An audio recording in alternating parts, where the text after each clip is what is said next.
दिल्ली के विधानसभा चुनाव में बीजेपी बम्पर जीत की ओर बढ़ गई है और बीजेपी की इस जीत के साथ भी वो कुछ लोग भी जीत गए हैं जिन्होंने कभी चुनाव भले ही नहीं लड़ा, लेकिन कुछ दिनों से वो हारते हुए आ रहे थे। ये जीतने वाले लोग कोई और नहीं बल्कि एग्जिट पोल करने वाले लोग हैं, जिनका अनुमान दिल्ली चुनाव में सही साबित होता हुआ दिख रहा है। दिल्ली विधानसभा चुनाव के लिए 11 एजेंसियों ने अपना एग्जिट पोल दिया था। चुनावी नतीजों के दिन ही वोटिंग खत्म होने के बाद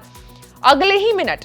एग्जिट पोल ने दावा किया था कि दिल्ली में बीजेपी का 26 साल का सूखा खत्म होने जा रहा है और बीजेपी की सरकार तय है। कुछ लोग ने इन एग्जिट पोल्स पर सवाल भी उठाए, तो वही एग्जिट माई इंडिया जैसे एग्जिट पोल करने वाले संस्था ने वोटिंग खत्म होने के करीब 24 घंटे बाद अगले दिन 6 फरवरी को अपना एग्जिट पोल दिया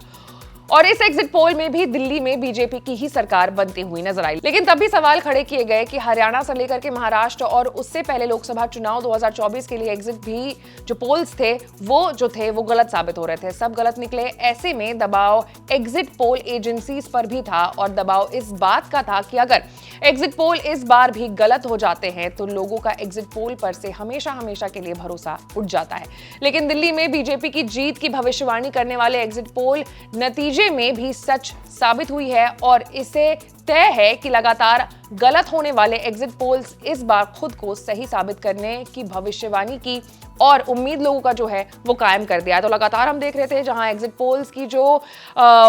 रिजल्ट्स आ रहे थे उसके ठीक विपरीत चुनाव के असली नतीजे आ रहे थे, लेकिन इस बार जो एग्जिट पोल ने कहा वैसे ही दिल्ली विधानसभा चुनाव के रिजल्ट्स हमें देखने को मिले हैं। ऐसे तमाम बड़े खबरों से अपडेटेड रहने के लिए आपको एबीपी लाइव को लाइक, सब्सक्राइब और शेयर करना होगा। मैं थी आपके साथ आशीष सिंह आनंद।